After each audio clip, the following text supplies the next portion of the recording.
Hey there, friends. Happy Resurrection Sunday weekend. Last night was Good Friday. Today is just that day. That was the day that he was quiet and the whole world was hushed, waiting to see if he was who he said he was. And he proved that he was by rising again on Sunday morning. And so you've heard the saying, it's Friday, but Sunday's coming. And so that's kind of where we are today. It's like we're just hushed in silence. We have inhaled and we're waiting to exhale. And tomorrow is the day. And we rejoice as Christians all over the world on this very, very special occasion. Today, I was reading in Luke 12:35 through 59, and it's talking about his return. And I want to read some of those verses to you. But, I was thinking as I was reading this, his birth was prophesied throughout the Old Testament, and everyone knew that the Messiah would one day come. And it was years and years and centuries and centuries and centuries, and you would have thought they would have given up hope on that.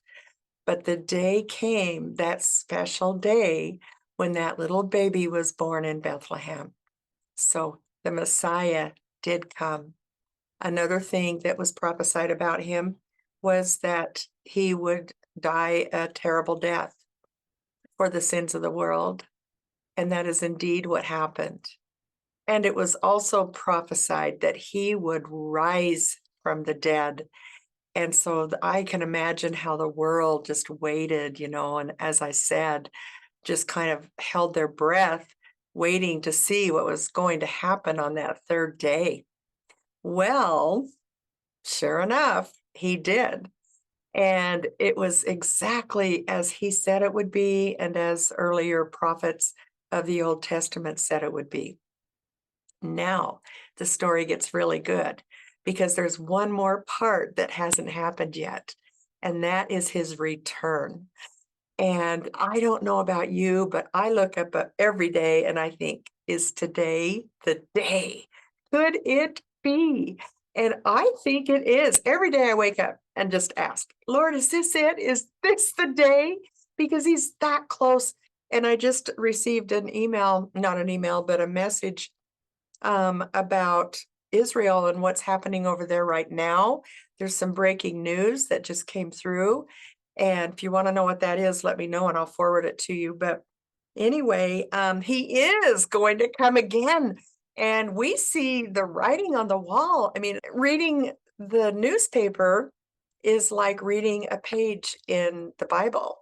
And so it's an exciting time to be living. So I want to read to you what he says here. This is Jesus talking in Luke 12, verses 35 and on. And he says this to his disciples: be dressed for service and keep your lamps burning. I feel that keeping our lamps burning has to do with spending time in the Word, like we're all doing, and continually looking forward to that blessed hope that could spring on us at any minute. He says, as though you were waiting for your master to return from the wedding feast. Then you will be ready to open the door and let him in the moment he arrives and knocks. The servants who are ready and waiting for his return will be rewarded. I tell you the truth, he himself will seat them, put on an apron, and serve them as they sit and eat. Wow, that's significant right there, and today was the first time I actually noticed that he is the master. And this is a story of how he's going to come back. And it says here that the master himself will put on an apron and serve them as they sit and eat. And I think that is tied to the banqueting table when we get to heaven. I don't know if that's really what it means here, but that's how I interpret that. And it says, and then he goes on and he says, he may come in the middle of the night or just before dawn. But whenever he comes, he will reward the servants who are ready. Are you ready?